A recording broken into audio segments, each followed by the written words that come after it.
Yesterday, I asked Ms. Barra about the safety of the vehicles that are still on the road, and she assured me that they were fine to drive as long as the key was not overloaded, as long as the ignition switch was used alone without additional keys. She assured me that there was no more risk to drive one of those vehicles than any other in use today. I asked her about the contradiction of that statement with the recall notice itself, and I'm going to display it here, which says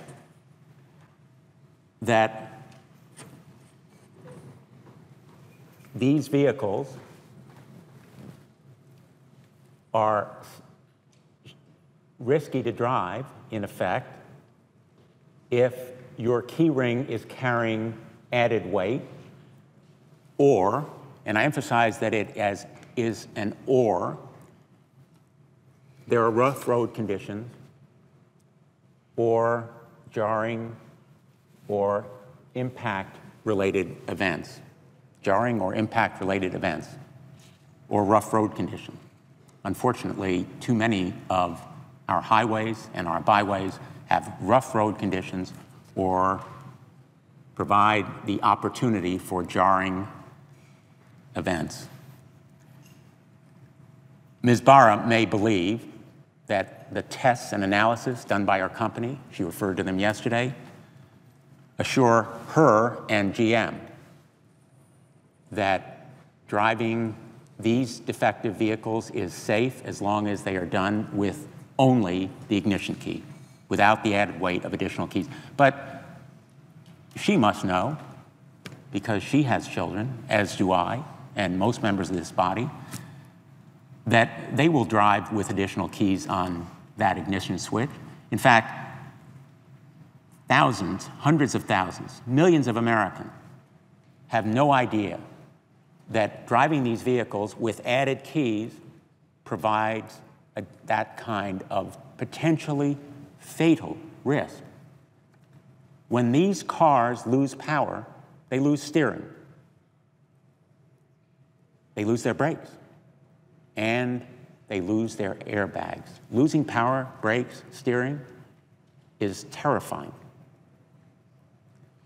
But airbags are essential if power is lost and the car crashes, as victims of these crashes have discovered to their sorrow and the grief of their families. This kind of pothole, a rough road condition, a potentially jarring event, how common are they? Well, this photograph is from Surf Avenue in Stratford, a beautiful town along the coast of Connecticut, and I could take hundreds of these photographs from Connecticut, which has better roads than many other places in our state or country. They are as common as the roads themselves. Those risks are GM's responsibility to warn. It has failed to do so. I asked Ms. Barra what evidence or facts would persuade her to issue a stronger warning. The recall notice itself says that risk increases if your key ring is carrying added weight, such as more keys, or the key fob itself. The key fob alone adds additional weight. Or your vehicle experiences rough road conditions or other jarring or impact-related events. What would persuade her to issue the warning to consumers, stop driving these cars until they are repaired? And specifically, I asked her whether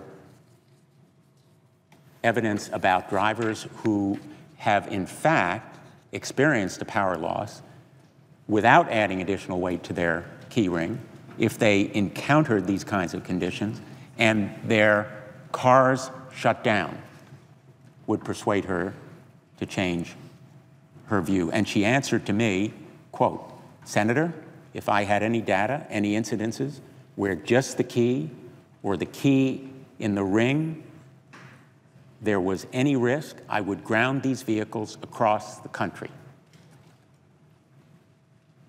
Ms. Barra, let me tell you about Laura Valley.